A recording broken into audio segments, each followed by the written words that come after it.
pencil in, I guess, right? Well, or that was the foxhole one. That was the foxhole Yeah. one.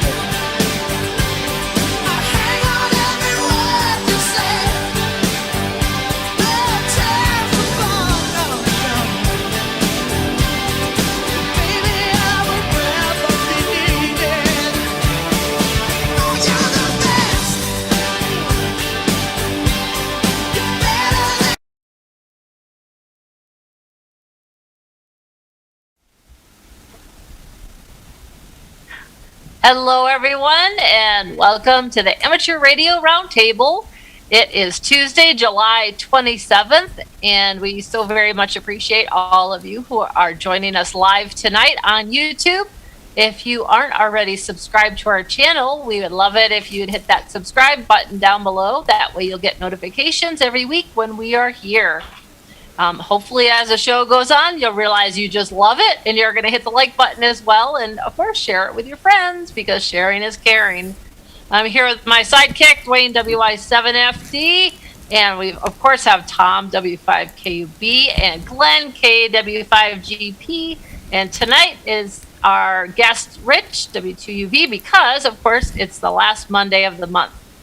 For those of you that are out there listening in the shortwave world, we really appreciate you listening to this on Thursday evenings on WBCQ at 7490.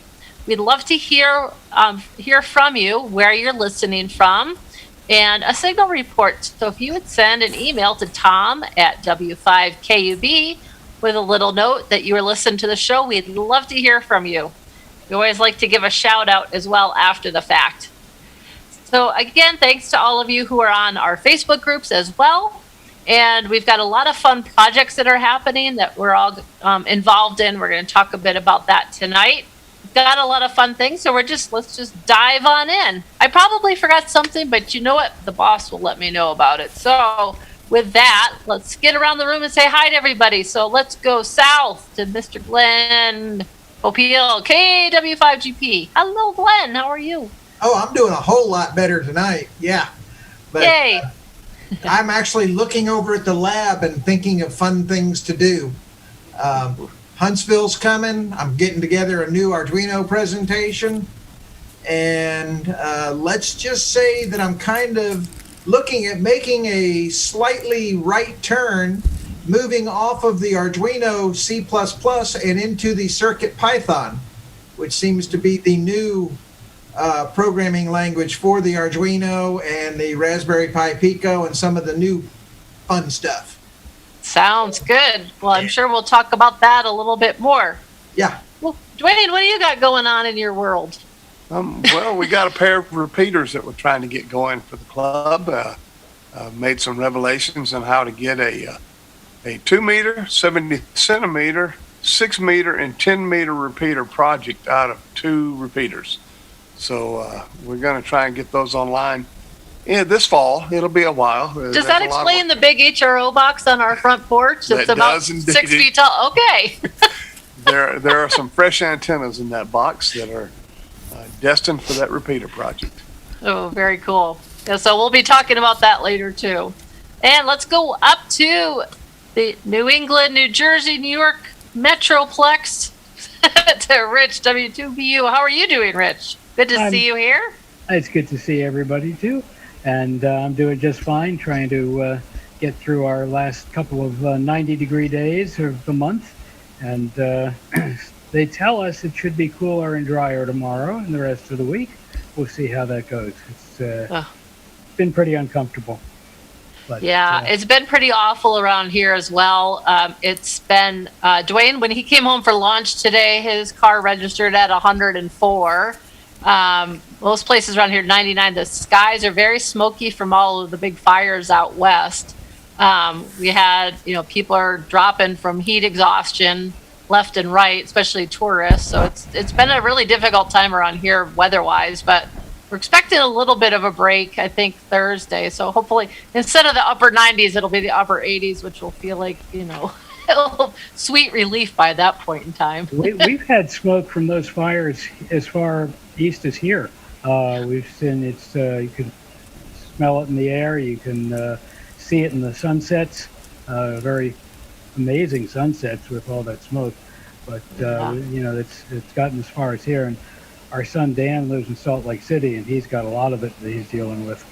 And, It's amazing. I've been hearing from folks out on the East Coast that they're seeing the smoke as well, which is just, when I first moved out here, I always thought it was amazing that I could see smoke from Montana or Oregon, and now it's just part of the normal thing. But these just are such big fires, and for you guys out east to even get it's just terrible, and it's really difficult for air quality.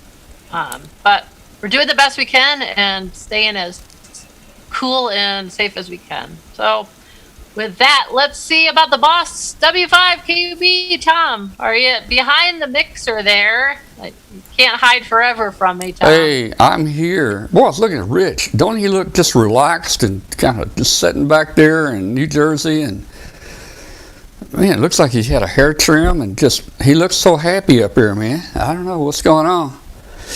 Anyway, hey, thanks, Katie. And I don't know if you missed anything or not in the opening, because I wasn't listening. I was working on some other things. But I'm sure you covered most all the important things here. Hey, tonight I'm going to talk about and show you, our show's little 5-part 40-meter transmitter. I built it up. I got a little video. I'm going to show you a video of it. And many of you guys, if you're old timers, maybe not too old, you remember the Russian woodpecker. Well, there's something else. It's got a new name. It's called the Cuban rum runner. And basically, supposedly, there's jamming coming in from Cuba now. The FCC and everybody's looking into that. And we're going to talk a little about that. And I'm going to try and attempt to locate that interference. I'm going to show you how you can use Kiwi SDR receivers, remote receivers, and use a little function on there. It's called TDOA, and that stands for time difference of arrival. Time difference of arrival. And they've written software that you can bring up like 5, 6, or 8 SDR sites and put them all on the same signal, and due to the time difference those signals are received, it can pinpoint where that station is. So we're going to try to do that tonight if we can hear the interference. So we're going to do that.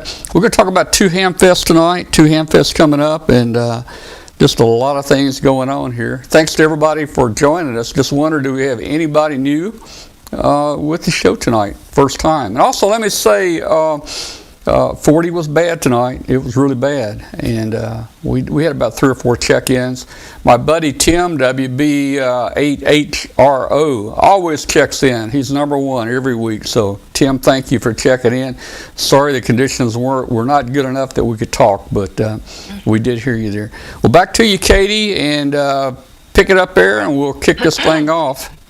Sounds good. Well, and also for anybody who likes to participate in state QSO parties, this weekend is the Missouri QSO party.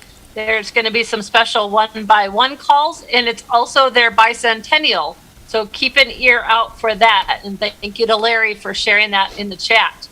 And again, anytime you guys have some special events or things coming up, definitely please share them in the chat, or you can email it to us ahead of time.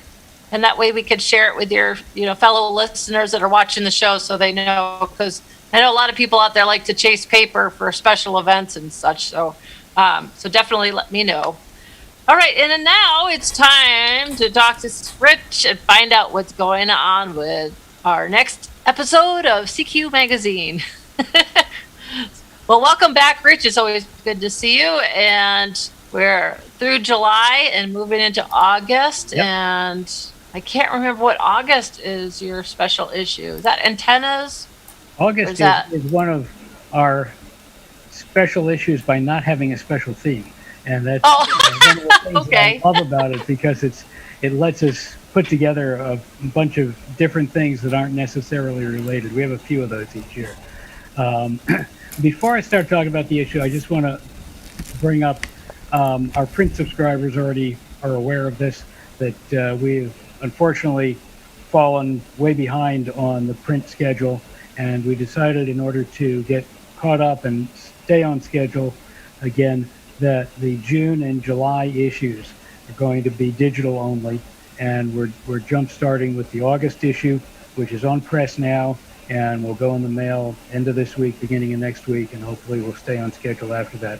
Meanwhile, the June and July digital editions are posted on our website at the bottom of the homepage, and they're freely accessible to anybody, anywhere.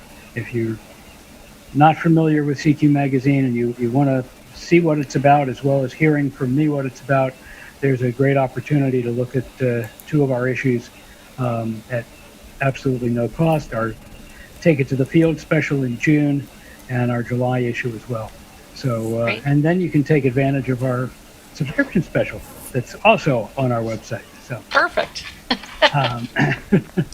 August, as I mentioned, is one of those, a little bit of this, a little bit of that issues. We start out with a really interesting story from Canada called Marconi Meets the 21st Century. It's a story about the station VO1AA at the Signal Hill National Historic Site in Newfoundland, where Marconi received the first transatlantic radio signal. And there's been a ham station there for a long time, and it's recently been updated to be able to be operated remotely by anybody, anywhere. So it's bringing 21st century remote operating and technology into one of the earliest sites in radio history. So that's really interesting story. We've got the results of the 2021 CQ Worldwide 160 meter contest, which is once again drew a record number of people, as the contests have been doing during the pandemic. And the clanking you just heard was our cat jumping up on top of a rocking chair wanting to be played with. We also have part 2 of the series we started in July on bringing new life to old Heathkits. We continue that with an article by AG4W on converting a Heathkit SB220 amplifier to 6 meters. He said it was very hard for him to take a perfectly operating amplifier and rip it apart and change it, but it was sitting there being a backup for an amplifier that wasn't showing signs of having problems anytime soon, so he wanted to get some use out of it. And then we also go back with our CQ Classic column to the very first review of a Heathkit in CQ Magazine. This was back in 1954, I think, in the Novice Shack column. It was the AT1 transmitter and the AC1 antenna coupler, which sold at the time for $29.50. But you have to keep in mind that was 1954, and it's about 10 times that today, so it'd be around $300. Among our columns for SWLs out there, our listening post column reports on opposition broadcasters that keep popping up around the world, and a few look at a few of those. In our emergency communications column, we look at the basics of running a public service event. A lot of times people will be active in participating in an event and then suddenly get called on to be the coordinator for communications, and they don't know where to start. So this is a good guide to knowing where to start and doing your first public service event as a coordinator. Our mobiling column takes a look at, well, I just got to read you this title: Portamobile, Modable, or Shack in the Box. So he can figure that one out. We have two reviews in this issue. QRP editor Scott Rout, KF8SMA, looks at the Laboratory 599 Discovery TX500 transceiver. It's a portable QRP transceiver. And apparently it's quite difficult to get your hands on it. His question is whether it's worth the wait. It is. I'll give you a hint. He says it is. Yeah, that's pretty cool. And Joe Eisenberg, K0NEB, in his kit building column, looks at the Pentec TR25 CW transceiver, which is a kit, and obviously, because it's in the kit building column, but he also takes a look at its performance. We have our Analog Adventures column with Eric Nichols, KL7AJ. His topic this month is VNAs, or as he calls them, very nice application. But he's basically looking at the new generation of very reasonably priced vector network analyzers that you can now get for like $75 to plug into your computer and replace a $75,000 Logitech. In homing in, our radio direction finding column, K0OV brings us up to date on international direction finding events and a new DF set for 80 meters. We have a couple of guest antenna, can't speak tonight. Couple of guest antenna column this month. Bob Glorioso, W1IS, and Bob Rose, KC1DSQ, whose work regularly appears in the magazine. And their topic is My Dipole Has Gain. And it's all about what gain really is all about. And their main question, of course, is compared to what? And that's the key question.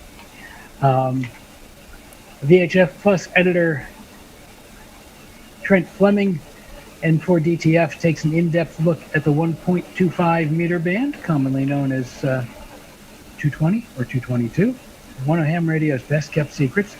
It's a wonderful band, and very few people are on it. Maybe that's one of the reasons it's wonderful. I don't know. DX editor Bob Schenk, N200, looks at QSLing in cycle 25, and contesting editor N3QE compares strategies for the CQ Worldwide RIDI DX and the Worldwide Digi contests.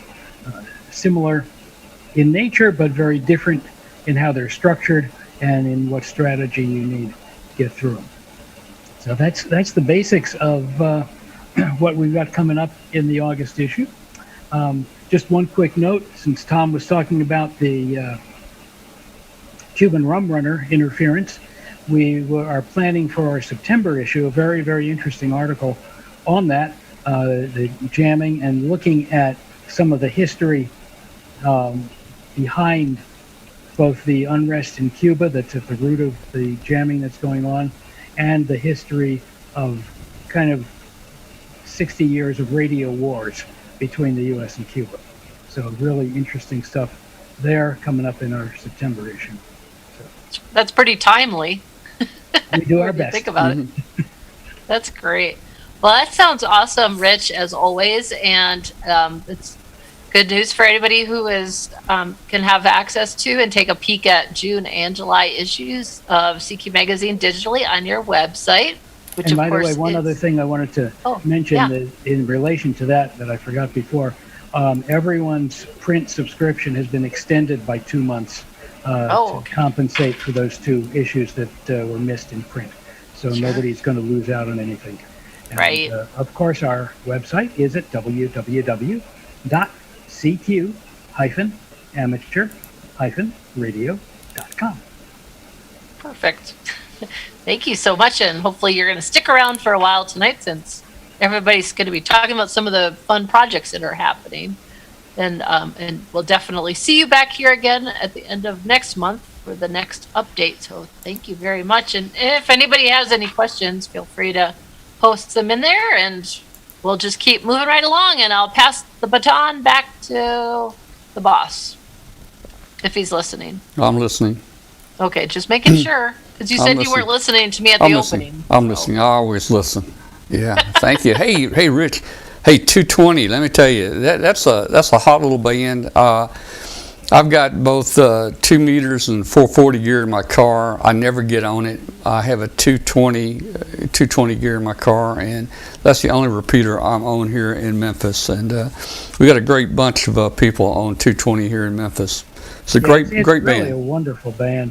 Yeah. It shares characteristics, as you know, between 2 meters and 70 centimeters, and really you can do some amazing things on 220, both in terms of FM work and weak signal work as well. Yeah, it's a great band, and it's not too overpopulated yet. You know, like you mentioned, there's many cities and people never been on it, but it's pretty popular here in the Memphis area. All right, man. Well, hey, thank you, and looking forward to what's coming next from CQ Magazine.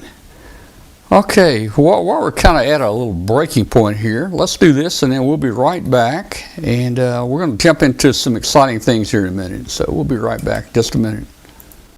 June kicked off hurricane season, and another rough wildfire season may be on the horizon. When natural disaster strikes, cellular towers and power grids can quickly become overloaded and down. Emergency comms need to be instant, reliable, and allow interoperation with other organizations and agencies. Amateur radio provides reliable emergency communications with the added security of system redundancy. In addition to our lineup of amateur D-Star digital HF and analog radios, our IC SAT 100 portable satellite radio and the IP 501HM LTE radios are an ideal solution for the additional coverage. ICOM's IC SAT 100 is the perfect handheld satellite radio for use outside of cellular or network range. By operating on Iridium's constellation of satellites, quickly and easily connect with other PTT devices, even from remote areas. The IP 501H and the IP 501M radios provide instant wide area coverage over LTE. By using the LTE network, you bypass the need for a pre-existing infrastructure, allowing nationwide coverage without the added cost of building and maintaining your own. Connect to all of these devices and more, even systems operating on different protocols, with the VE-PG4 ROIP gateway. From land mobile and LTE radios to IP communications terminals and IP phone systems, they work together to form one seamless and uninterrupted network, ensuring your comms are received. Visit www.icomamerica.com/amateur for more information on ICOM radios. LDG Electronics provides state-of-the-art antenna tuners for every amateur need. From QRP to QRO, fixed stations, portable and remote, an LDG tuner will match your radio to your antenna using our lightning-fast, proprietary tuning algorithms. LDG is a family-owned and operated company dedicated to bringing innovative, quality products to the amateur market. All LDG products carry a full 2-year warranty that is fully transferable. Support is only a phone call or email away. We're always here to help you. Visit us on the web at ldgelectronics.com. All right, and we are back. All right. Wow, I don't know where to start. Hey, let's talk about the little CW transmitter. You know, I want to do more and more projects on the show. Maybe we'll get Dwayne to do some, and we're about to get Glenn, I think, kicked back on to doing some, and some build some projects. I'm a home brewer from many years ago. I like home brewing things. Kits are great. You buy all the parts, put it together, but to me, I have more fun making my own kit and taking what a kit would be and just making it out of scrap parts. Anyway, so last week we decided that we were going to build a transmitter for the show and see how few parts we could do. So we decided, okay, here's a complete 40-meter transmitter here. And the more I looked at this, I could eliminate a couple parts. I could eliminate 2 or 3 of those parts there, but the entire transmitter is down to about 5 parts. It's not awfully complicated. And you can see there's the circuit. It's pretty simple, a little one transistor circuit right there. And we're running it on a 9-volt battery. And so I tried to see what kind of power levels I was going to get. So I put it on my spectrum analyzer, and bam, look at that, 20 dBm. You know what that relates to? That relates to 100 milliwatts. That's a 100 milliwatt transmitter. Now the first transistor I used, if you look at the little metal transistor here, the first transistor I used, I only got 10 milliwatts out of this thing. So I changed it for a little standard, little plastic 2N2222A NPN transistor, and it went from 10 milliwatts up to 100 milliwatts. So that's what we're able to get, 100 milliwatts. So I've got a little video here where I put it on the air. Let's see if we can look at this video and see how it looks. We'll cut this video off in about 10 seconds. So let's see. Find the right button. Okay guys, this is our QRP transmitter I built. It's got 5 parts in it. I've got it just kind of together here. Got my manual key on it. Trying to keep things from shorting out here. Here's the battery, 9-volt battery. Okay, I've got it hooked to the antenna. Let's see. All right, let's see if we can make a contact here real quick with it. I'm gonna call CQ. I'm used to a keyer. I haven't used a straight key in a number of years, but I'm gonna try it. So here we go.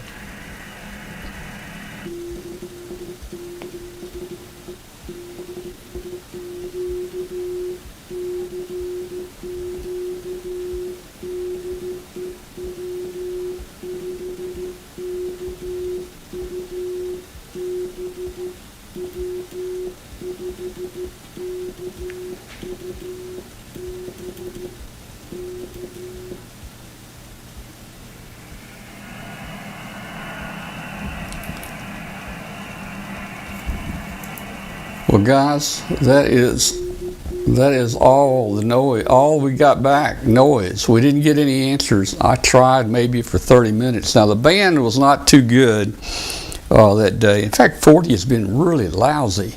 If you looked at the spectrum scope there, you probably didn't see hardly any signals at all on there. So, well, you know, we'll try it again later, another day when the conditions are a little bit better. I had it hooked to my outside, my extended double ZEP, but it's 150 feet out there. I doubt much of that 100 milliwatts was actually making it to the antenna, but I think a little bit probably was. So we'll try it again later. But you know, in addition to the bands not being good, there is a lot of trash and noise on 40 that's man-made, and it looks like there's some jamming going on with the Cuban stuff. I've got a video here. I'm going to show you just a quick clip of some of the jamming going on, and let me pull it up real quick. Well, Tom, you know why they started the jamming, don't you? Oh, yeah. Well, I guess so people could not talk to the free country here. No. What's that? They watched last week's show and saw you building this little transmitter and knew that if your straight key code got down there, nobody'd be able to do CW ever again. Maybe so. Yeah. Okay. Let me see if I can load this up here. Let's see. All right, here we go. This is what 40 looks like. That is about the 40-meter bandpass right there, and you can see there's a lot of garbage being sent down this thing, and it moves around. It moves around a lot. So you know, that's one thing we're dealing with right now is some of the interference, and plus the bands are not too good. You know, the nice thing about 40 meters is it's fairly short, particularly during the daytime, and it's perfect for the Cuban people in the island here of Cuba to talk into Florida and talk to other Cubans there in the United States. Kind of short distance stuff, you know.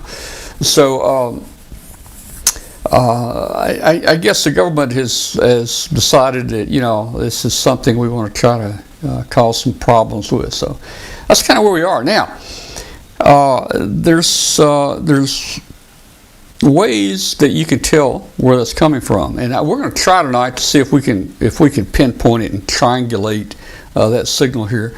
And we're going to do that with let's see, we got Bill coming in. Let's see. All right, so we're going to try to do that with a Kiwi SDR receivers, and it's a program called, as I mentioned before, it's called TDOA, which is time difference of arrival. Time difference of arrival. And what they do is you can take the SDR receivers and take about 6 or 8 receivers, you know, kind of in a circle around an area, and this thing will run this program. And based on the time difference that the signals are received, it can try to pinpoint where the signal is coming from. So I'm going to show you how to do that. And if you never used any of the Kiwi SWR receivers, they're neat and they're fun to use anyway. So let me pull one up here, and let's see if I can pull one up. So if you just do a search for KiwiSDR.com, and you'll come up with it. I'm gonna click on Kiwi map here. So let me go back so you can see what I did. You didn't see what I did. So so you go to the Kiwi site, and you can pick various stations here, or you can click up here for the map, and you can click on the map, and that will bring up the map of different receiving stations. So let's see if we can let's see if we can pick that interference up on the station, and I'm going to show you how to see if we can pinpoint where the interference is coming from. So first of all, I'm going to zoom in here a little bit. I'm going to zoom in if I can get this thing to work right.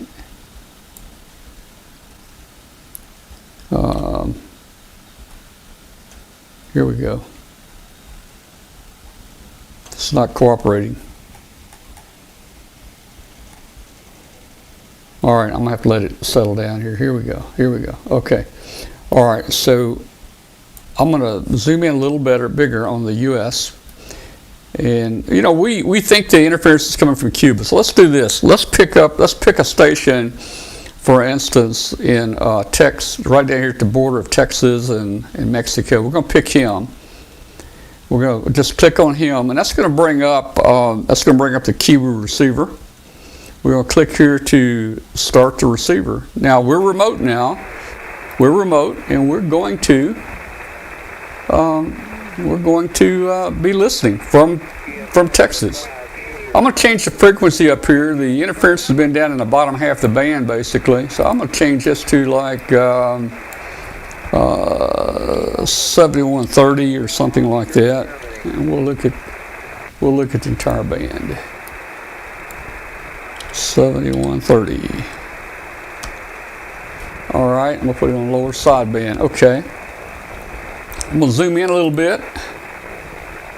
And you can see we're in this area right here, and you can actually see the interference right there. It's spaced right there, and it's pretty consistent.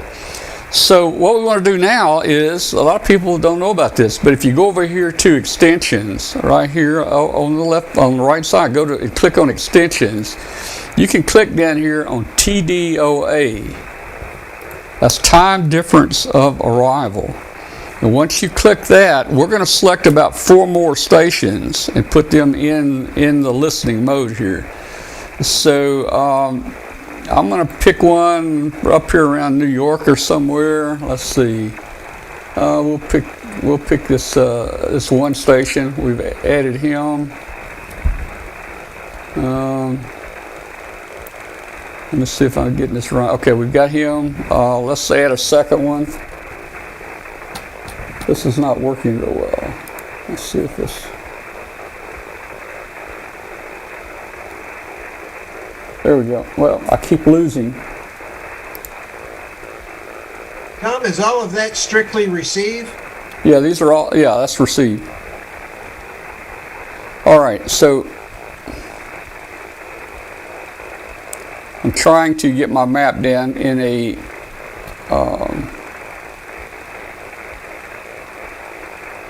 so you can see what I'm doing here. That's the wrong way. And well, okay, I'm having trouble. If you guys see over here in the bottom left-hand corner, it's listing those stations that I'm selecting. So we've already selected K1RA. I don't know why I can't get those other guys in there.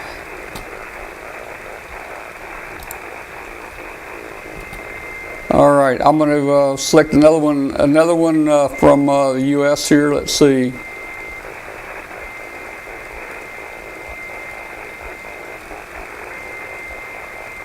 All right, I'm gonna select. There's a 6 station. I'm gonna select a 6 station.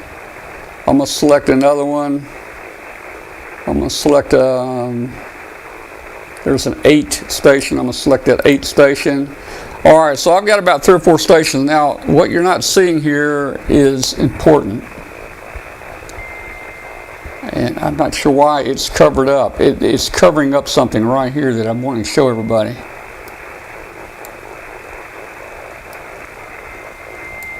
This is not good.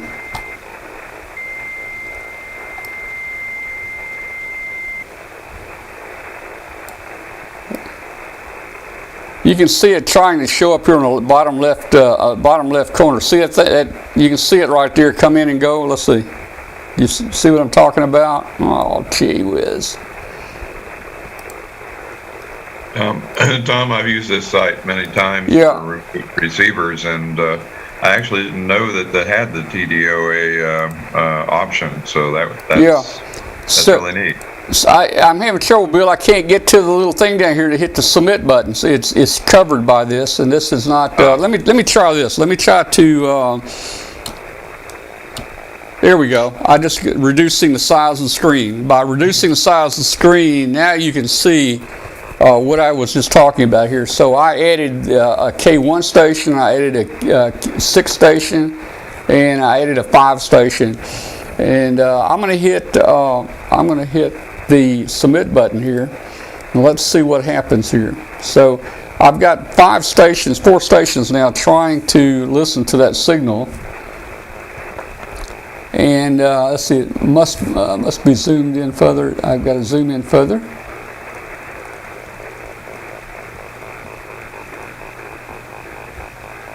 All right, I'm going to hit the submit button again. Right up here you can see it says sampling has started, and then down here sampling has started. It's going to go through the process here of taking those receivers.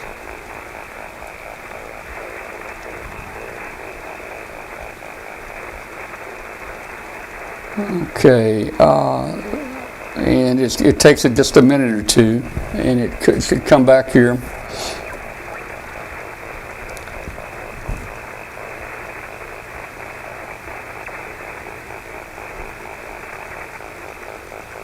Okay, we've got something now. Let's see what we've got here. It doesn't look very good to me. It doesn't look very promising, to tell you the truth. So it didn't really work for me. If you see the red spots and stuff in the US there, basically the stations I picked, they were hearing noise from these areas. The stations I picked may not have been hearing the interference come in. So you really need to find 4 or 5 stations that are actually hearing the interference, because if you pick a station that's not hearing the interference, then of course he cannot tell you, where it is. So anyway, I thought that would be interesting, and the QESWR receivers are great here. Bill's used them. I've used them for tracking our whisper balloons when we get, into areas like over China and Russia. We can actually pick a Kiwi receiver over that area and actually listen for and decode whisper signals from having a receiver over there. So that's kind of what I wanted to show you tonight as far as what's going on with 40 meters, the Cuban rum runner. Obviously, it's causing a lot of interference. You saw the video of our QRP transmission, our CQ, and the band was just completely dead. We'll keep trying that right there. Hey, let me make a quick announcement just real quick. I don't know if people saw in the chat room. Arnie he's not able to go to Huntsville, and he has, I think, a flea market space. If anybody needs a flea market space in Huntsville, Arnie has one. Arnie also has 2 tickets to the NADXA banquet. So if you need tickets to the NADX banquet or you need a flea market space, I know they're sold out in Huntsville. They're in the flea market, so this might be a chance where you can get you a flea market table if you choose to right there. Okay. Hey, Bill, we'll pick you up just a minute and see what's going on in your world. While I mentioned Huntsville, let me just continue on that for a second. We should, I think next week we'll have Mark, either next week or the next, we'll have Mark Brown with us, probably for a couple of shows to talk about it. Mark is the chairman of the Huntsville Hamfest, and we'll get the latest updates there. It looks like the show's going to go on. I think it's going to be a good show, and we'll see what happens here. Now, let me push this out there for you guys real quick. I want to do this again.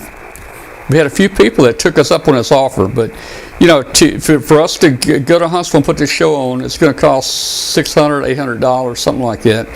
And we're going to be working pretty hard to bring you the show the whole trip. We don't get to look around and buy a lot of stuff. I actually don't have any money to buy stuff, but anyway. So here's what we're going to do. We got a lot of prizes out there. If you go to w5kub.com and you click on Huntsville prizes, Huntsville 2021 prizes, you'll see all the prizes we've lined up so far. And we've set one prize aside for anybody who wants to donate to help us cover the cost of the trip. We've got one prize here that we're going to set aside just for you. And this is the Heil Finn microphone. The Heil Finn microphone. It's autographed by Bob Heil, the box is. I showed you last week. This thing comes in his own metal carrying case inside here. A great microphone. But for every $5 you might donate to help us cover the cost of the trip, the expense of the trip, we're going to put your name in the hat to be drawn just for this item right here. And for every multiple of 5, you'll get your name in here. So if you do $25, you're going to get your name in the hat 5 times. We've had a few people already gone to the site and donated, and we really appreciate that. It'll help us out a whole lot. And you do not have to be present to win, and we'll have it for you there. Let me pull up the prize page real quick and show you again what we've got lined up here. I think you'll be happy to see it. Tom, did you get the mask question about Huntsville answered? I don't know yet, but we've been researching it. So what the latest I've found out, and I may totally be wrong, but the latest, and I don't know if Mark's in the room and if he wants to address it right now. The governor of Alabama has removed the mask mandate. We went to Von Braun Center, and they have actually removed their requirements to wear the mask. But Von Braun Center says if any group that's leasing or has a show there, if that group wants the people to wear masks, then Von Braun Center will promote that and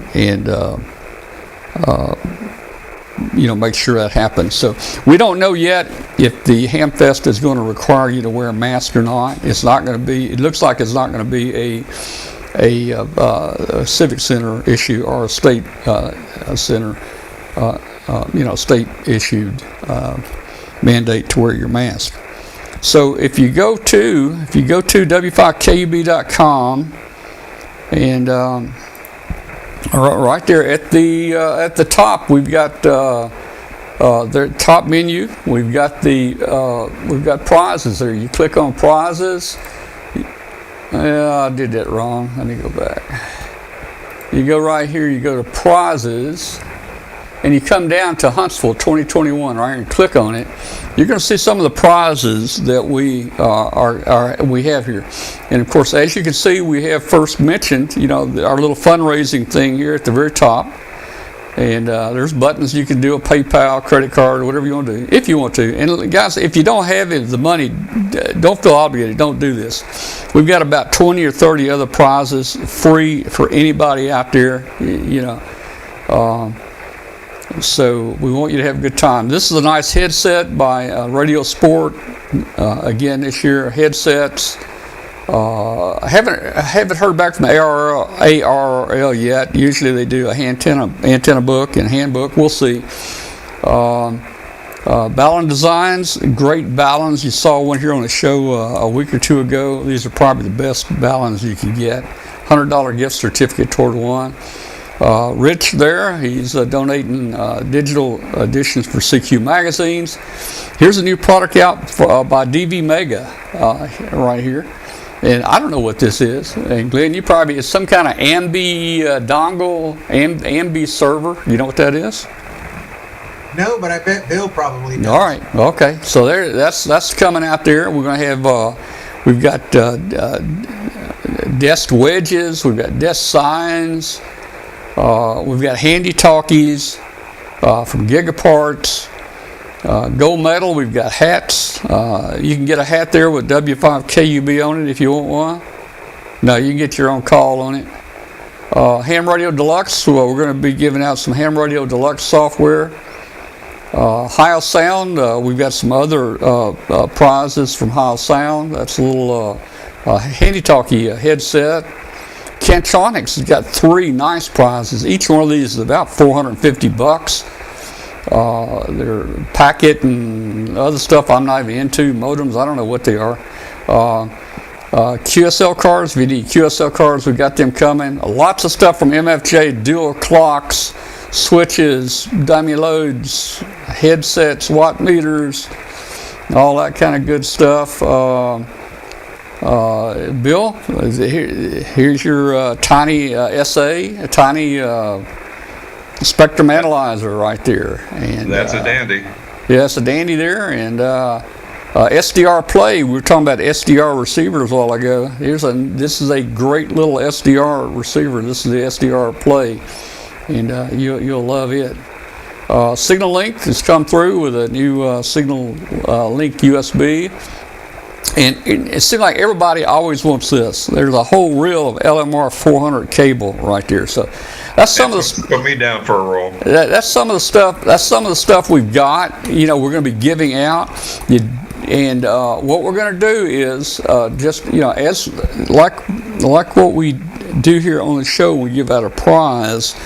Hambot has changed up a little bit. We're not requiring you to claim the prize in the chat room like we used to, because in our older chat rooms we may have 1,000 people in that chat room, and we don't know if you're sleeping or if you've left for the day. We don't know if you're in there or not. So we always ask the person Hambot always asks the person to claim the prize if you're there. We don't do it anymore. YouTube chat room is a little different. To populate your name in the chat room, you have got to have typed something in the last, say, 1 minute or 2 minutes. And what we do, when we get ready to do prizes, we'll tell you, and we'll have you either hit a period and an enter, or hello and enter, just anything you can enter in the chat room. And what that does, that'll put your name in the list of all the chat room participants. And then we do a random selection in there. And we don't ask you to claim the prize, because we know if you went through the trouble to hit enter that you're there and you're trying to get the prize. So once we call your name, you'll win the prize, and it'll be shipped to you. I personally don't want prizes shipped to me. This one is the exception here. Bob sent this down to me. I like for the vendors to send the prizes direct to the winners, because this prize right here, to UPS or FedEx, this will probably cost $15 or $20. to ship. Well, Bob paid that shipping it to me. Now I've got to pay $15 or $20 to ship it to somebody else, and that's why I like the vendors just to ship it directly to whoever gets it, and that way I don't have to handle it. It's not in my possession or anything like that. Well, if you need a place to store all that, you feel free to tell them to ship it to my place. Yeah. Well, okay, we can do that. We can do that.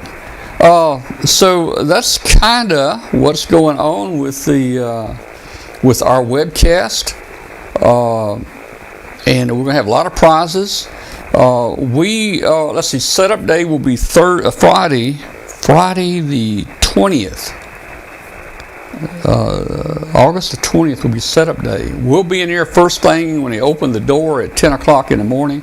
We'll set up. We'll try to stream that entire day during setup, because you'll see everybody driving in and unloading, and there will be people come by and say hello. You'll see all that. No, we won't give any prizes away on Friday, but we will stream, and you never know what you're going to see on Friday. And then, of course, the show is all day Saturday and Sunday, and we'll be giving prizes away all day Saturday and Sunday. And that's about it for Huntsville. We'll be talking more about that in the next week or two.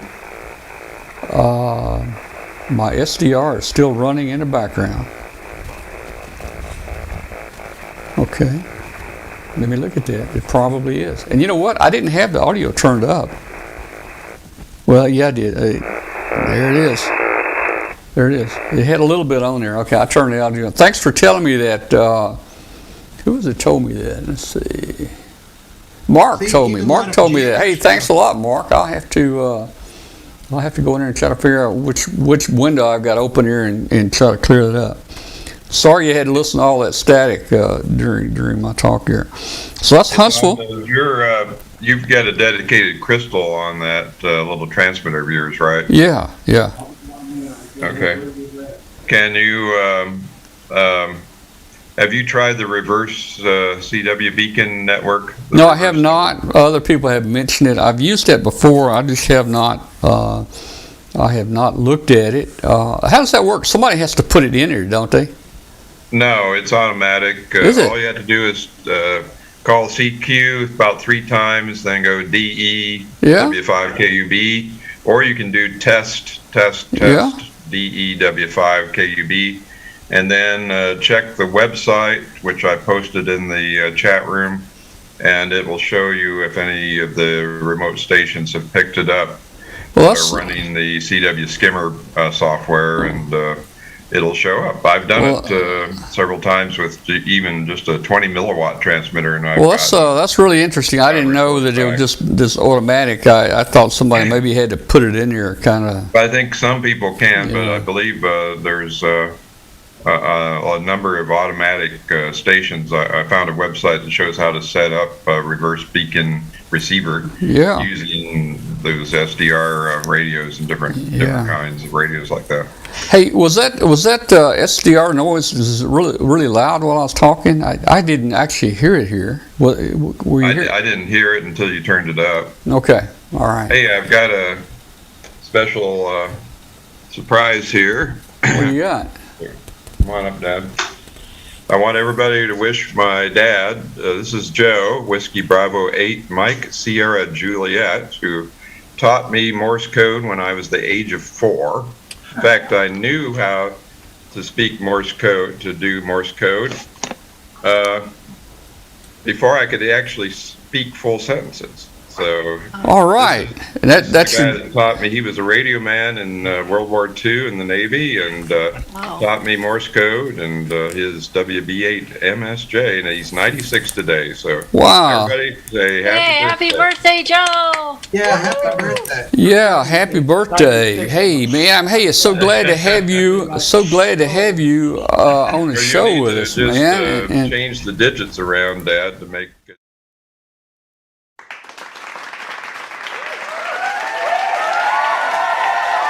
Findlay, Ohio, and visiting my dad, and had a big party over the weekend and another party on his actual birthday, which is today. And we launched a balloon that went up to 22,000 feet, and it's clear out over 3 Mile Island right now in eastern Pennsylvania. So we've had a good day.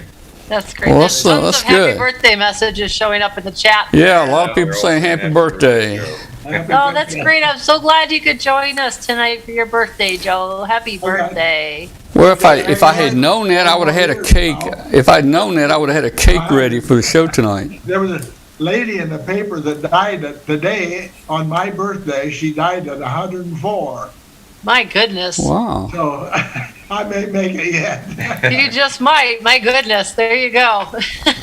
Well, Joe, hey man, you're looking good there. You look like you're doing real good there, man. To see somebody without a smile give them ears. Now, That's right. Yeah. Said that. Now, any dad that teaches his kids CW at 4 is my kind of dad. That's awesome. Yeah, my sister and I both knew Morse code before we could really write or read. Oh, that's So we knew cool. Morse code. Wow. That's so cool. Well, that's cool. Well, happy birthday to you there. And while we were talking about Huntsville, let me just mention. That looks like a happy bunch.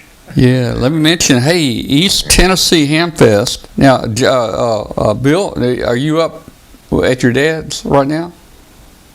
Yes. Or is he I'm in down with you? Italy, Ohio. You're up there, okay. Well, bring him down. Take him down to Huntsville, and then bring him down to the East Tennessee Hamfest at Sevierville, Tennessee. It's going to be September 25th, and we're looking forward to being there. And we're going to go there. We're going to be there and do a little talk there. And I'm going to get to look around, and I like looking at the old stuff, you know.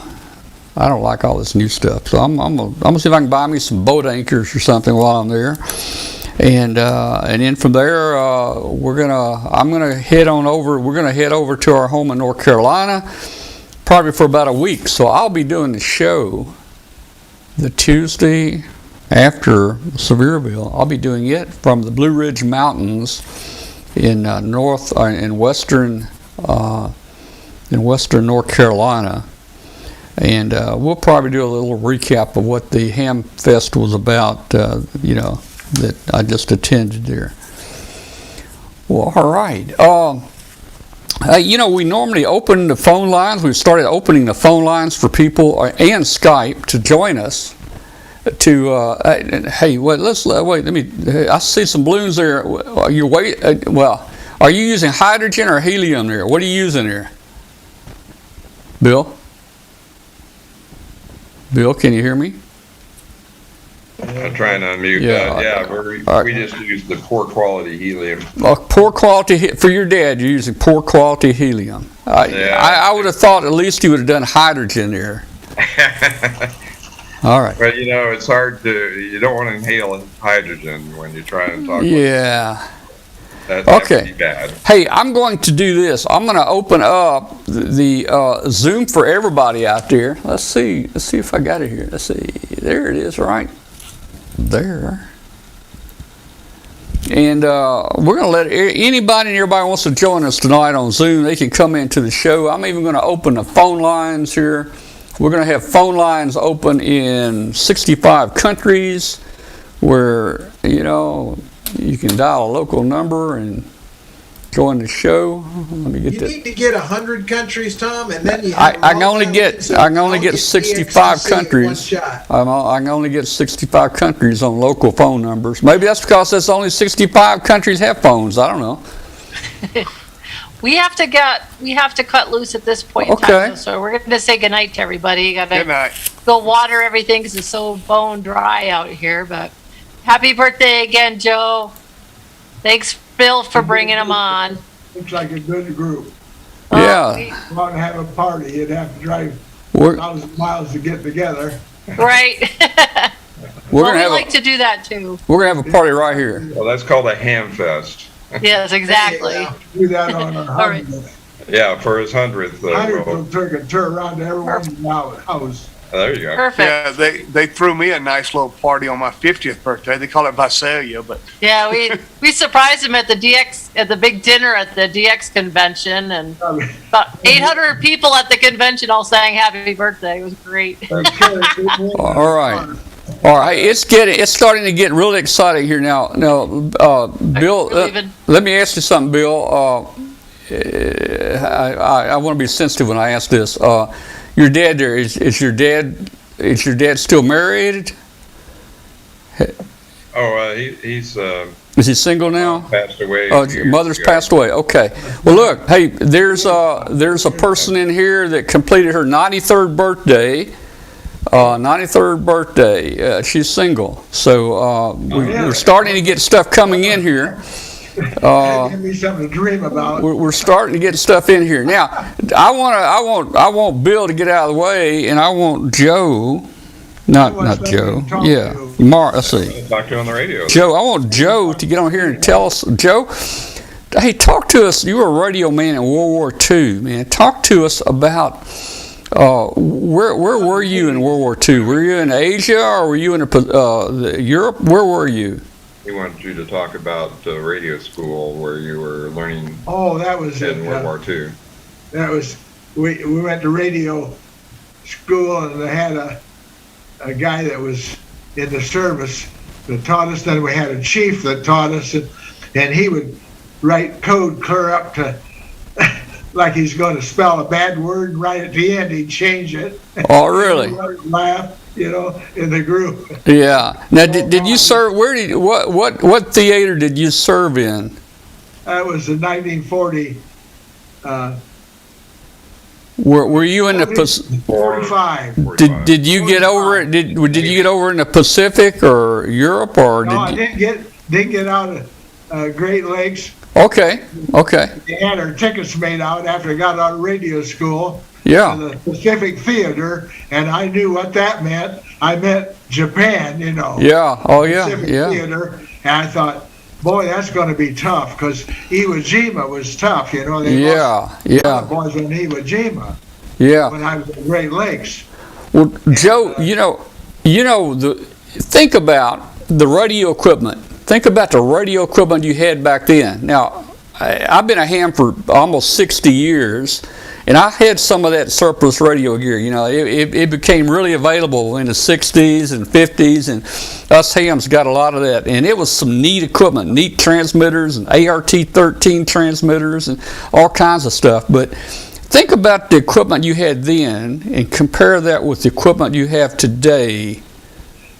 How would you compare that? How would you compare that? Yeah, I had a teletype, and I teletyped, and you'd tell a joke, and then the guy out west, some state, South Dakota, would go ha ha ha back to answer your joke. And it was all on paper, right? It was all big paper that come out. Well, Joe, I was a teletype repairman in the Air Force, and I repaired those, and I owned a lot of the old mechanical teletypes over the years. And we used to do, and I know you probably just mentioned this, but we used to send pictures with teletype made by dots and dashes and different letters. Just spit out tape, Oh yeah, and the tape. And then you tear it off and put it in a bag and give it to somebody. And just about the time we were ready to go to the Pacific Theater, they dropped the bomb. Yeah. And now it was in radio school when they dropped the bomb, and that cut everything off just like that. And I thought, well, by gosh, they bombed Pearl Harbor, so I guess maybe they deserved something, but it wasn't. It was too bad. They were destroying most of Tokyo with napalm bombs. Yeah. They said if they'd have gone on, they'd have burnt the city down. Yeah, I've just lately I've been watching a lot of documentaries about that, and boy, there was some tough stuff going on, and that country was about to get wiped off the map. It really was. Oh yeah, because they were cleaning the city out. Yeah, and stuff was burned because there was this wooden shacks, Yeah. And then that the Doolittle raid? Yeah, that was even after the Doolittle raid. That was all the fire bombings and all the stuff. I mean, that country was just about completely turned to ash. Tell the story about when you went to get your paycheck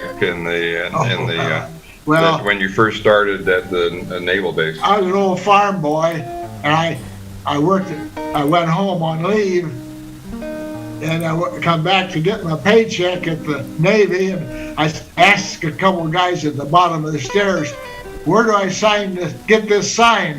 They says, go right up those stairs, the first office on the left. So I walked up the stairs, walked into this office, and I noticed a couple of guys with gold braid on their hats, and I saw a guy had a hat on the corner there with a gold braid all over it, and I thought, wow, well, that was a pretty good looking hat. And I walked up, he said, what do you want? So I went up and he says, you got a bad leg? I says, no. I thought, oh, he's going to be a joker, No, I said, I'm all right. And stand at attention. So I stood at attention, and he took my paycheck. He says, I'm not signing that. Yeah. I said, okay. And I went down, they were all laughing at the bottom of the step. They thought that poor farm kid didn't know any better, I guess. They sent him up to the base commander to get his paycheck. Base commander of the whole outfit. Well, I got to talk to the commander anyway. Well, they pulled dumb stuff like that. there were. He's in Australia. Oh, really? Yeah. There are a lot of stories. I like listening to stories from back then and hearing your experiences and what you guys went through back then. And it was the military was interesting even for me. I was in the late 60s, early 70s, and I still look back at it. I think it was a good time, and I enjoyed my time there. And hey, Tom, yeah. I'm going to have him tell the story about how he got his amateur radio license. Tell about the guy at Detroit and the U's when you were doing Morse code for your Morse code test at the Detroit FCC office when you went to get your ham radio license. What? He wrote down, he sent Morse code, and you wrote down he didn't like your U's and J's. Oh, that's that guy that tested out for ham radio. Bill and I went up at the same time, and he got his right away, and I had passed that code for 100 and some characters without a miss, that had that. Yeah. And I was in a hurry, so when I come to J and U, I wouldn't top the top of the J off, and just made a U, and he wouldn't let me have a license. He says, you missed your J's and U's. You missed the two easiest words to keep from missing, J and U's. Yeah. It's easy. Well, I just wrote it wrong, and so I wrote back. He was going to Columbus, and I was going to go down there and take a test, so I wrote a letter with all the J's and U's that I could put in it to him, Yeah. Say, just in case you didn't, that's this, and did it the same way I took the test, and this time I passed. Well, you went down to Columbus to take the test instead of Detroit, and the same guy was there. And the same guy was in Columbus. Oh, boy. Oh, I'm in trouble. Well, yeah. Oh, well. I took my test in Memphis, Tennessee. The FCC, I guess they're like where you were. They only came 4 times a year to Memphis. When the bomb dropped, you had choices where you wanted to go. So I decided to go to Grosse Isle Naval Air Station. That's that little island from Detroit that comes down and drops into Lake Erie, and there's an airport right there where Lake Erie, where the airport is, right on Lake Erie, where at the beginning of Lake Erie, north side. And that's where we ended up taking telegrams there and code, and I was only an hour and 50 minutes from my home, and then so every once in a while I get in the car. I had a car up there, and I would drive home and go back up and take some more TVs and some more. Well, you know those the people that gave you that test, and the guy that failed you because you didn't cross your J. I don't know. You know, they're just. He wouldn't let me. I said I want to see and show you. I can't show you what you missed. Well, and he didn't show me what I missed. He was trying to be like a drill sergeant in the Army. Evidently. Yeah. I don't know what his problem was. Yeah, that's what he was trying to be like. In fact, when I took the test, I was 16 years old. There or something. I was 16 years old when I took my test, and I had a drill sergeant like that. And there was a lot of older people that took the test, and they all complained. They said the Morse code, it was bouncing off the walls and echoing, and that was their complaint. I copied the code fine at 16 years old, but there's a whole bunch of people that they complained that it was unreadable. And I guess that's why you got to have somebody like a drill sergeant there to, I suppose, to put them in place. He was pushing the authority because. We had to drive clear to Detroit to take that test and find the office. I was 16 when we went up there and I got my license. Yeah. He could have been WB8ELL. Yeah. ELM or he might have been a ELK. Could have been, yeah. Well, let's see who's joined us on Zoom right here. I see a Mark up there. I see. Now I see Joe Brown, but that's not Joe Brown, is it? Is that Joe Brown? That's not Joe Brown. Hello, Joe Brown. Hi, Tom. See, I told you that's not Joe Brown. No, it's not my computer, so. Right. Well, how you doing? I'm good, thanks, Tom. Yeah, my name's Mike. I'm in Australia, BK2MK. But joining in. Well, how are things down in Australia? Let's see. It's wintertime down here. Are you guys cold? No, not today. It's 23 degrees Celsius at the moment. That's about 70.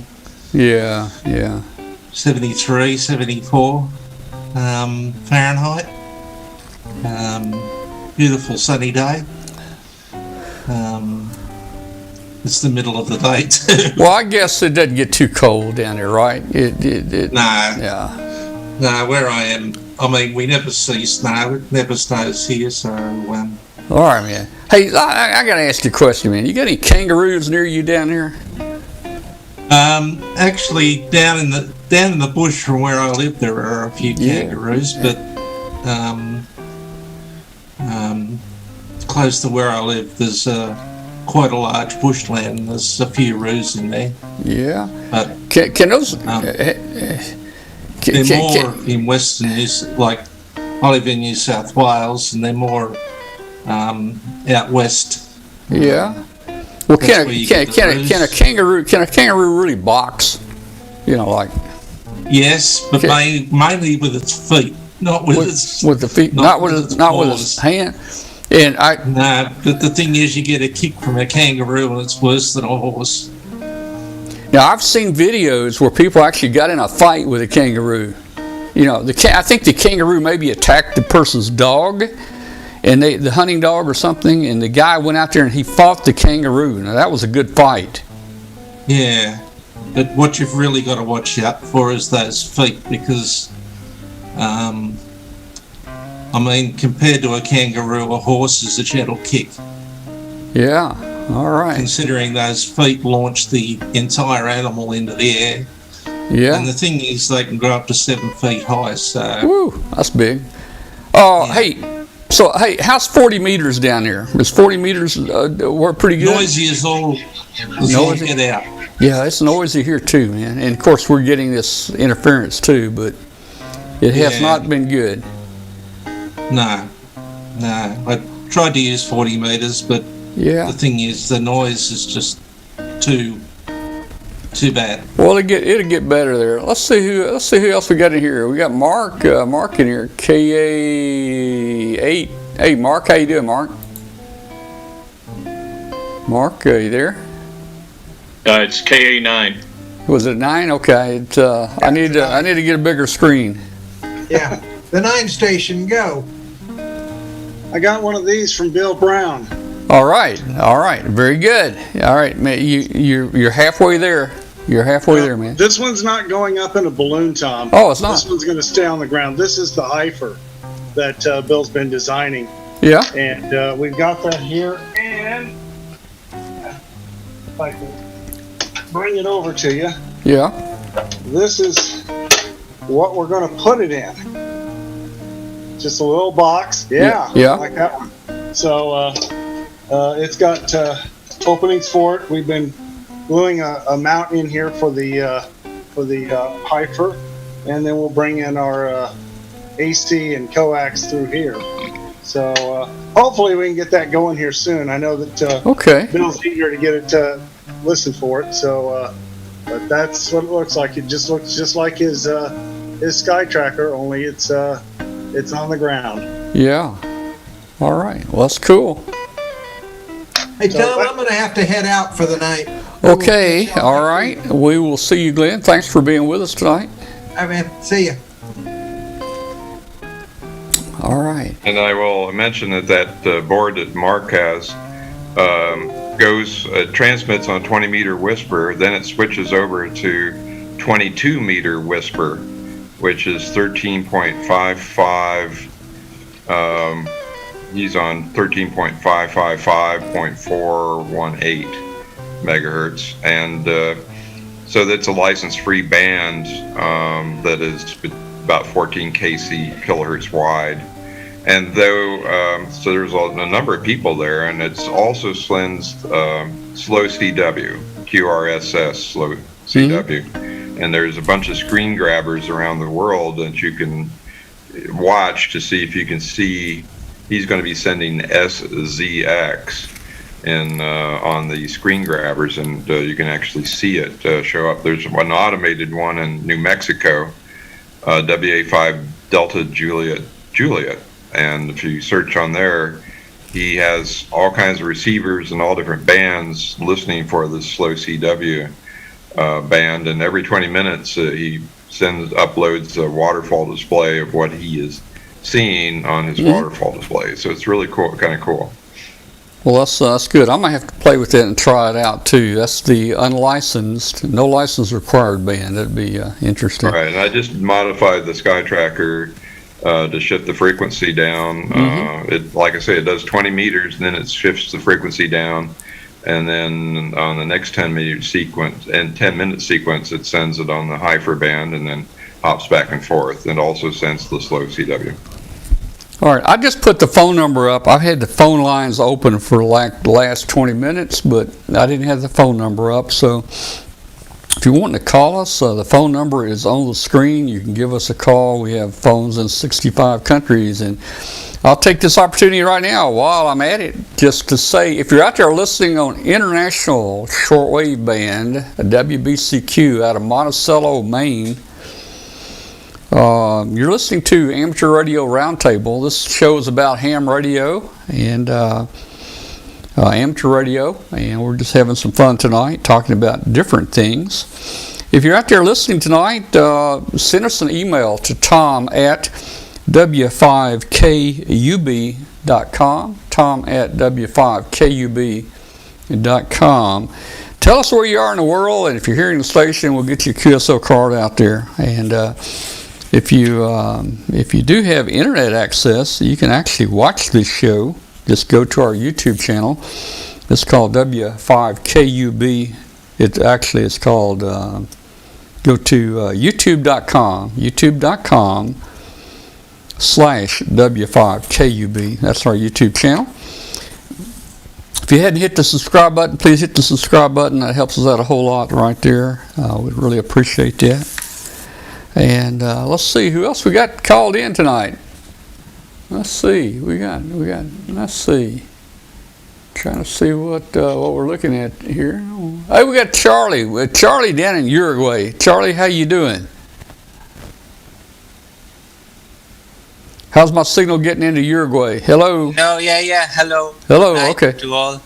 I was muted, but listening to all. We should be coming in about 5/9/20 over into Uruguay. You hearing us okay? Yeah, no problem with the audio and video.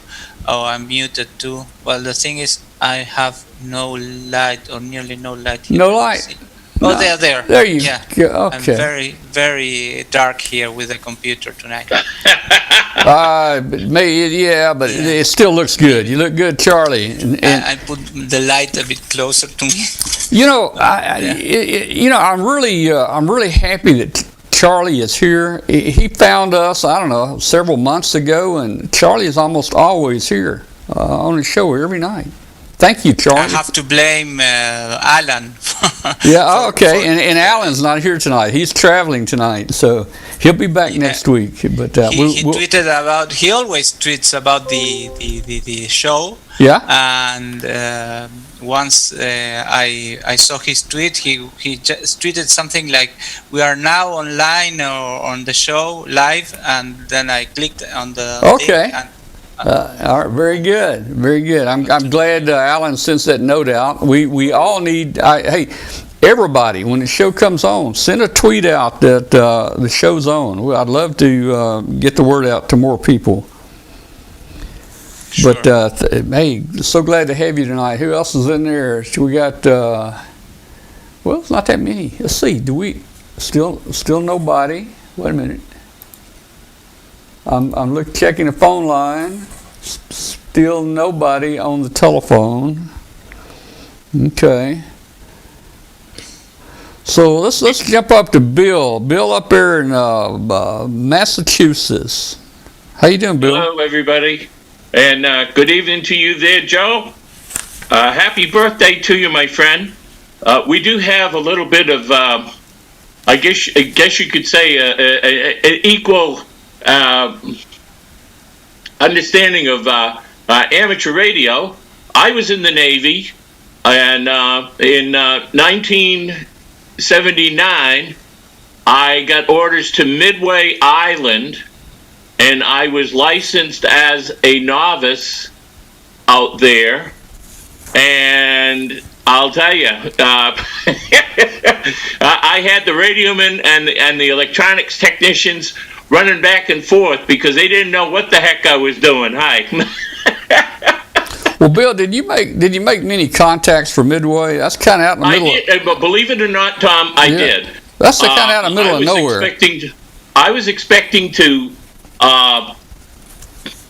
When I got licensed, I was expecting to get a WH4 call that was the block for Midway. Yeah. And what was it? December 79 is when the cutoff was for the WH4 block. And I ended up getting a KA6. But I still used the KM6BI call sign for Bird Island. And I could turn the beam towards California and try to make CW contacts with California, and I had the JAs coming in on the back of the beam trying to cut me off. Normally, what was it? 10 meters, 20 meters. And 40 meters work pretty good. I mean, and I think they had a long wire for 80, but I never tried it. I mean, the radio that they had there was a Swan 350, and the crystal was not working right there because it drifted. I mean, you'd start a QSO, and the guy would come back to answer you, and you was following him up the band or down the band. Oh, man. Well, hey, about 1970-ish, 71, I was HL9 KT. I think Korea only gave out about 26 calls, and I had one of the calls. I had my HW100 sent over there to Korea, and I don't while I was over, I don't think I remember working the States hardly any from Korea. I worked Japan and some of the islands and places like that, but the States were really hard for me to get from Korea. Well, when I got stationed on Guam on a combat store ship, we did the Pacific, the South Pacific. We went to New Zealand, Australia. I got a reciprocal license in Australia in Perth, and on Christmas Eve I was able to work my uncle in New Hampshire. So, well, that's cool. That's cool. I thought that I thought it was awesome. That and I mean we made the schedule. I think it was like 2 weeks before Christmas because I told them we'd be pulling in and that I'd be off the air until I got my reciprocal and. I mean, I already had it planned. In fact, I went down, December 24th to the post and applied for it, and I had it within like 30 minutes. And I took it back. I took it back to the ship. I put up a G5 RV on the flight deck, and I worked all over the place. I mean, I was really happy. All right, so you operated from the ship. Yeah, believe it or not, we were in port, and there was nobody there. Yeah, they were all on the beach. I spent time on the ship. All right. Well, still nobody on the phone yet. Hey guys, the phone number is on the screen if you want to call in.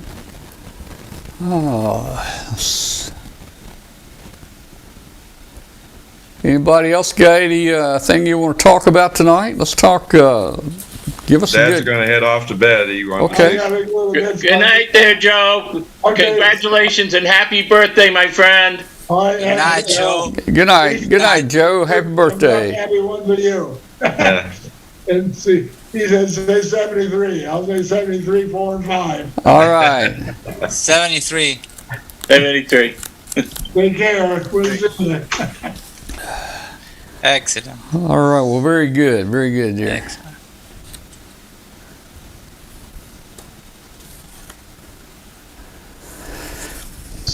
So, Bill, are you going to be launching a balloon at Huntsville? Yeah, it'll be the same thing we did for Dad's birthday today. And Charlie, we launched a small. I had my dad launch a balloon for his birthday, for his 96th birthday. So. It's Whiskey Bravo 8 Mike Sierra Juliet -2 on APRS right now. I'll put the call sign in the chat room.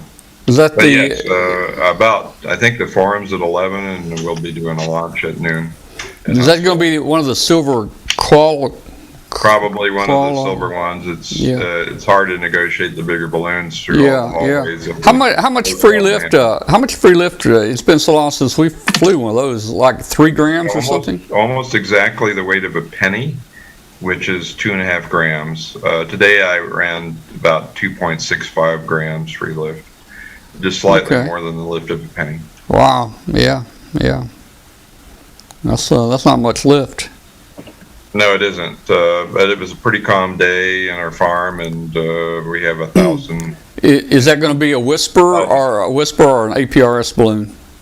It's APRS. It's over. It's gone about 500 miles today. Oh, okay. And it's out over Pennsylvania now from where we launched it this morning. Okay, very good.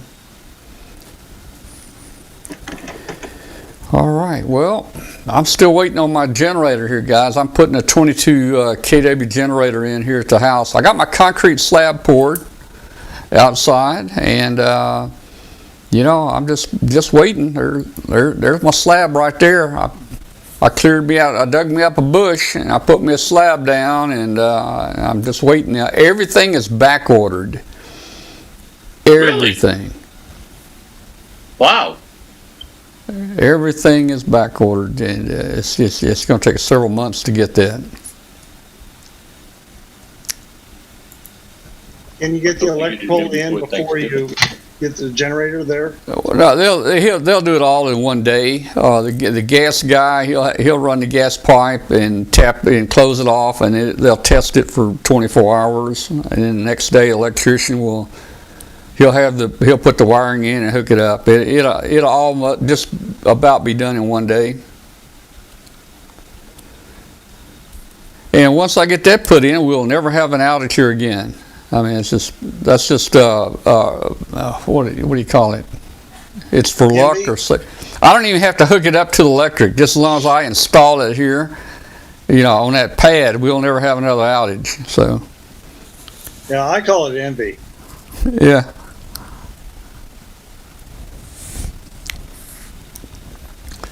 All right. Did you buy a Kohler? Was it a Kohler that you bought? No, this is a Generac. Oh, Generac. This is Generac. Oh, yeah, those are good too. Yeah, this is a Generac.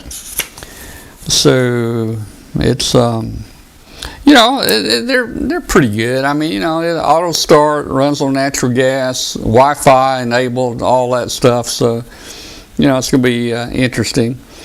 Even though we'll go generator, you're gonna have about a 10 or 15 second area there where you lose power. So I got to figure out how to plug all my clocks in around the house.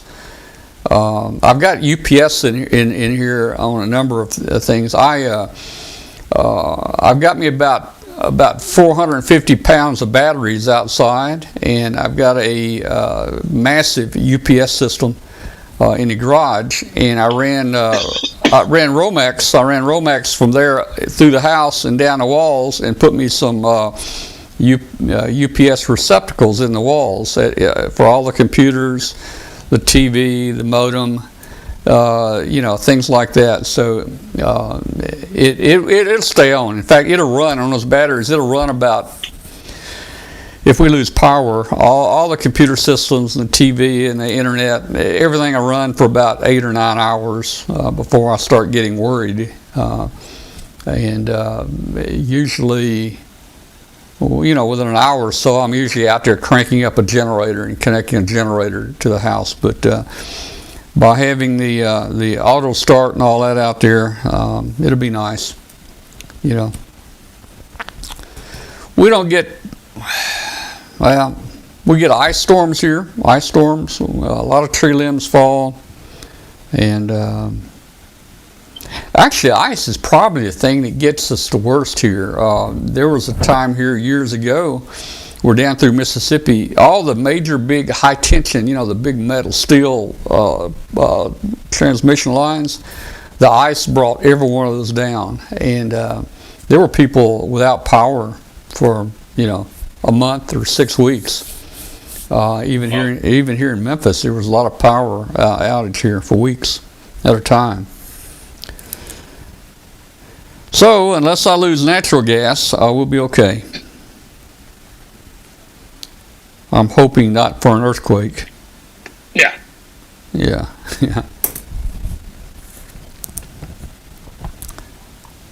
Interesting. Nobody called in on the phone tonight. It may not even be working. Who knows? Let's see. We can see if we got music. Oh, yeah.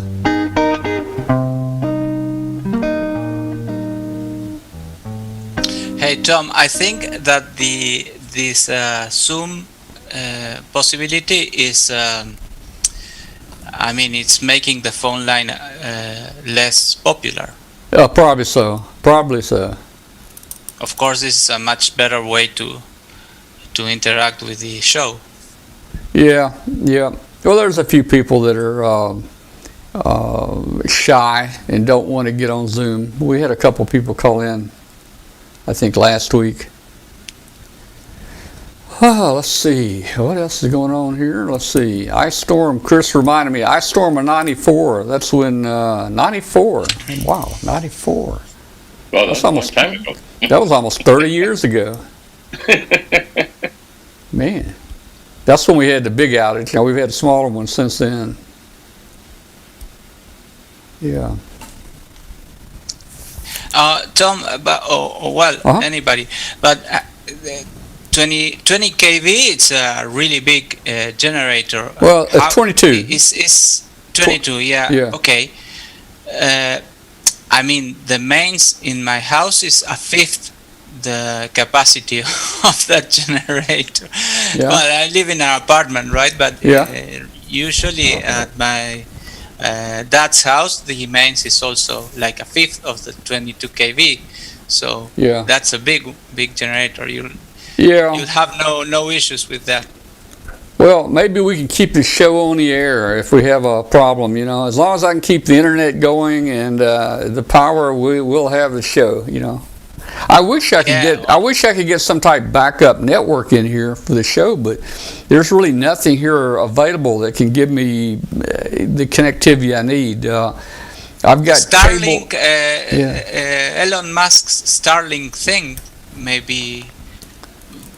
Well, the low orbiting satellites that are going up, I forget that. SpaceX, Starlink. Yeah, yes, Starlink. It's expensive though. It's about $100 per month. Expensive. Yeah, it's about $100 per month. I've got I've got cable, which is pretty good, and I think I get 450 megs down and I think 25 up or something like that, which is perfect for the show. I don't need that much, but nobody else can provide that. Everybody else is DSL or wireless or something, and you know, I mean. We have fiber here on each house in Uruguay on most of the country for a long time now. Of course, in all the main cities, but the base subscriptions you have are slower. I have I think it's 50 down and 10 up or 20 up or something like that. But it's really expensive for a third world country we are in. So it's not very expensive, the internet. But you know, 50 and 10 it's just perfect. I mean, that is fine. You don't need anything. You don't need anything bigger than that. If I had that for a backup, that would be great. You know, if I could get something like that. You don't need anything else. Yeah. We run in streaming Netflix and everything on 2 televisions and watch YouTube and everything, and it works perfectly. So I don't know. Yeah. We don't need anymore. Well, it's interesting how everything, all your TV now is coming in over the internet. I guess there are still TV stations out there, but man, we're strictly, totally internet here. All of our TV shows, we bring it in through the internet now. Yes, I think that the policy of the because here the telephone company, it's state-owned and it's monopolic in the internet distribution, or well, more or less monopolic, and the policy was, I think, to have the policy so that they have they installed fiber optics in all the houses was to be able to compete with the cable companies by means of streaming content. Yeah. Like make a competition to the cable companies. I don't know. Yep. All right. Well, what's going on here, Mark? What you got anything going on? You're awful quiet over there. Well, I've just been listening in, but I will say this: I've got fiber to the home now. I used to have a 900 megahertz link that went from my house to my workplace, and unfortunately that died. And so I was without internet for like 3 or 4 months, and it was like pulling teeth. I mean, I have television, but it's off the air television. It's not. In fact, it's an actual TV set. Yeah. You know, from CRT type TV. But do you have one of those digital boxes on there? You know, they changed it. You added a little converter to it. Yeah, I have had that converter now for about 10 years, and I get a great picture on it. And you know, if TV gets crappy, I just shut it off and go to the internet. Well, you know, I've got a bunch of those digital boxes. In fact, they were giving them away years ago, and I latched on to about a dozen of them. But you know, just here in the Memphis area, there's about 15 or 20 digital channels off the air out there. I mean, there's Mark. When I converted to a flat screen monitor for my computer, my cat was very upset because she would sleep right on that vents above the big tube monitor where all that heat was coming up. And so she would sleep up there with her tail dangling across my screen, and she thought I was the center of her attention, and I was just sitting there staring at and admiring her, and she had a big warm bed. So when I got rid of the big tube monitor, I had to build a little platform behind the flat screen monitor with a little hot heating pad so that she could sleep up there. There you go. Well, my cat just usually just hangs out here with me. If I can get her to turn around. Hello? Hello? Say, don't interrupt me. Don't interrupt me. Yeah, just like Glenn's cat. He doesn't want. I should say she does not want to look at the screen. Yeah. I can't reach that part. I gotta do this. It's a little warm up here, and I'm about ready to lose the cat. Oh. Yep, I've lost the cat. Sorry about that. She didn't want any part of that. Well, let me ask Charlie. Charlie, at one time you were working on some type frequency counter or something. You were needing a very highly accurate time constant. You been working on any projects? Well, finally, what I got is two things, which, of course, when you have, I need to calibrate the frequency counter, and I have now a frequency standard, which is a 10 megahertz frequency standard, but I bought it on eBay. It's of course second hand. I don't know from where it came from. It's a very precise one, but I don't know if it's okay. So it gives out 10 megahertz and it's very stable, but I don't know if it's calibrated because it has this DC input that you can tweak it to calibrate it. So, well, of course, I have more projects than days of my life, so it's on the shelf now again. The frequency counter thing.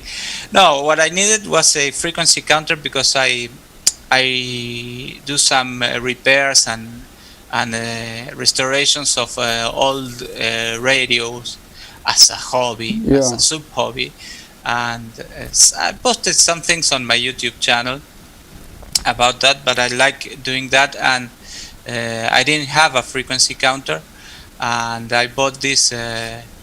Used frequency counter on eBay, but I wanted to calibrate it, and as usual with metrology, you start losing confidence in everything. Yeah, that's a problem. Well, someday when you're working on some project, we'll have you talk about it on the show. You can show it, and well, I've recently, let me see. This is really cool, right? Yeah. What's this? The Nixie tubes. Yeah.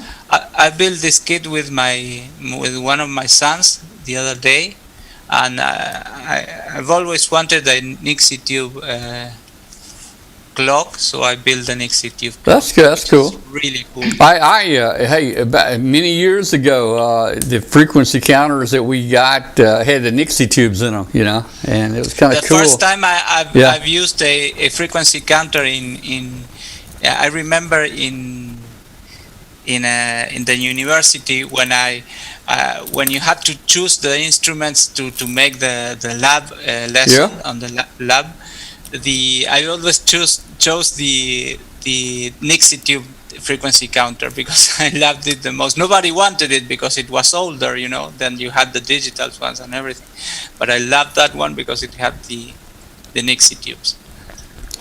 Well, I'm looking for some project to get into here, and I'm not sure what it is, but I'm ready to start on some different projects. Hey, how about a pine board? Pine board build there, Tom. A what? Pine board. Time board?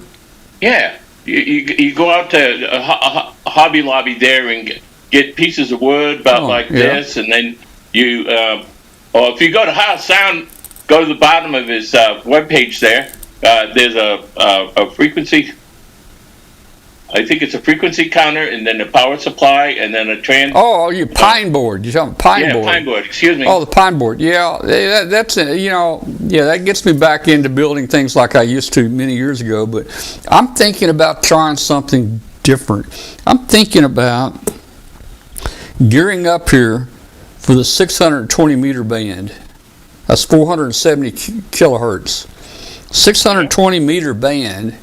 There are people actually almost working all states on 620 meter band now, and that even live in apartments. So they don't have a lot of space for a lot of big antennas. So they're stretching the limit out there, and the 620 meter band is starting to work for people. What's the limits on that 620 meter band there, Tom? What are the limits? Yeah. Well, you can only run 5 watts or less ERP, but you can run 500 watts of power as long as you're not getting more than 5 watts out of the antenna. Yeah, because you're going to be pretty lossy at those frequencies unless you've got some serious real estate, or they there's some converters out there now you can get. I'm thinking about maybe getting me a couple of those converters, and just use whatever antenna you can get. If you look at the loading coils on some of these 630 or 620 meter bands, they take like a Home Depot 5-gallon bucket. Yeah. And there's 2,000 turns of wire around this bucket, man. And I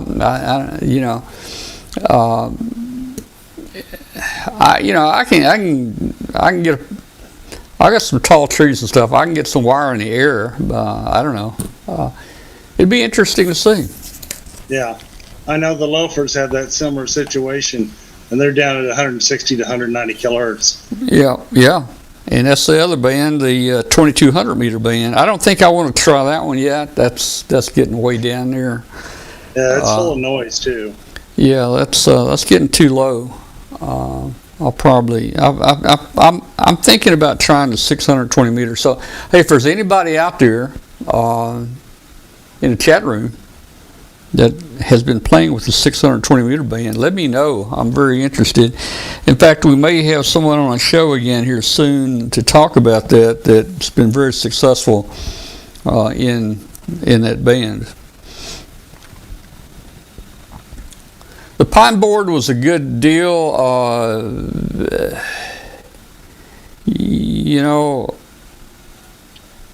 I don't even.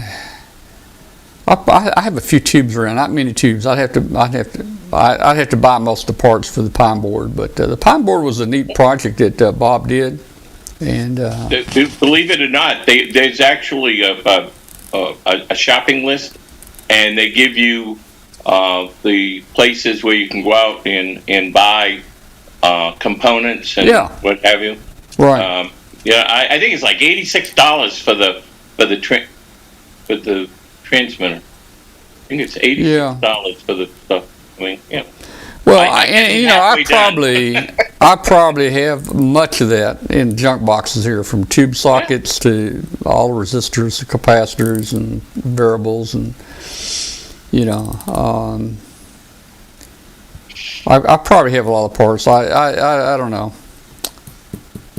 but I want to try something different. I don't know. I've been beating my head in lately. What can we do different? It's time for a new project.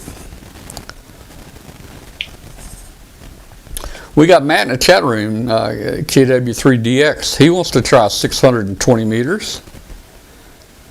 Maybe Matt and I could get together here and make a contact with each other on a show one night. I know someone. I know that people here in Uruguay have been working on 660 meter band, and they had success. But that's all I know. But I can get in touch with them or something. I don't know. it's easy to do that because we're very little people here, so very few people, so yeah, it's easy to get in touch with them. But I don't know. I don't know the behavior of the band, if it's for short distances or well, of course, I think typically it would be short, but again, people are working nearly all states, so. Yeah, maybe at night you do like the Xing, right, or something. Yeah. Like on broadcast, AM broadcast. Right. At night. Yeah. It'd be just like it's a good wintertime band, is what it is. Yeah. It'd be down to the bottom end of the AM band, so. Yeah, because your noise is low, and it's just, you're in the house and just the noise level's low, and it's the best time to probably make any contacts is in the wintertime. Mm-hmm. Yeah, but it won't be a around the globe band. I think it would. No. Yeah, oh sure. Well, they are made, and probably it's good for your digital modes. You're gonna get more distance with the digital modes and things like that. I think these guys worked on digital modes, right? The bandwidth of the 620 meter band, either the voice part or the whole band, it's only 7 kcs. It's 7 kilohertz. Is the one channel? It's the entire band for 620. So that doesn't suit voice. You get a voice on there about 3 kcs wide, and you've taken up half the band. So, I think it'd be fun. This is a good. This would be a good application for something like FT8. Everybody's been talking about FT8, how bad it is, and it's not real radio and all that. Well, it is radio, but if you really want to stretch the limits of something like the 620 meter band, that would be a good application, I think, for FT8. Yeah, I understand that these guys were doing FT8 digital modes on 600, yeah. And I would start doing FT8 before trying to do. Phone, and then if it works, I'll try another thing. But yeah. Yeah. All right. Well, hey, we're getting close to the end of the show here. We've got 5 minutes left in our shortwave segment. If you're out there listening on shortwave on 7490, you're listening on WBCQ. That's a famous shortwave station up in Monticello, Maine, and it's got a great history to it. You ought to go over to their website, go to WBCQ.com and check them out. The owner of the station, Alan Wiener, and we've had him on our show before, and lots of video with Alan. And Alan used to be a radio pirate, and he had pirate radio stations on, and he actually bought a 300-foot ship, and they had it towed out into the ocean, and they had their radio station on out in the ocean, and they claimed they were out in international waters, but the FCC and the FBI and everybody went out there and they shut them down and arrested them and put them in handcuffs. And I have the video here. We showed it on our show where they're in handcuffs, and they take them back to New York. And but the U.S. government dropped all the charges. They never were charged with that.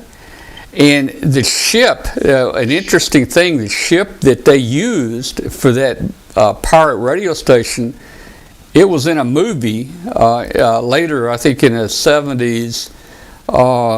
It was in a movie, I forget the name of Blown Away or something was the name of it. That ship was actually blown up in the movie. They bought it from Allen, and he blew the ship up in the movie.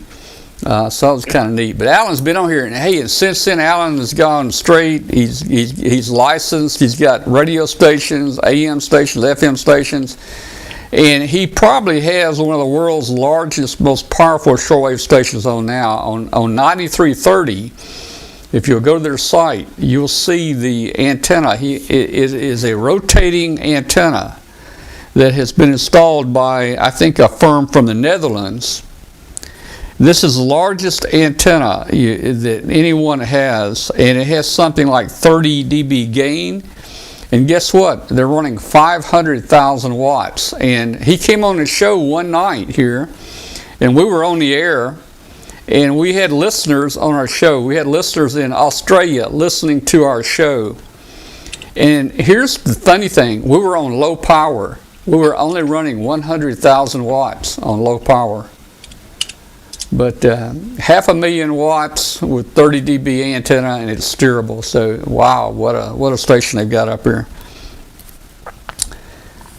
All right, guys, this is we're coming toward the end of this. Thanks for watching out here tonight on YouTube, and thanks for tuning in on shortwave. We appreciate it. This show is called Amateur Radio Roundtable. It's a show about ham radio, amateur radio. And we talk about a lot of different subjects. Tonight we kind of got off on some different subjects, and we don't always do that, but tonight we had a pretty lax night. 73 to everybody. For you guys listening on the radio out there, that means best regards to you, and we'll see you next week. 73. 73, everybody. All right, so I think that will end the show. Let me go ahead and stop the show.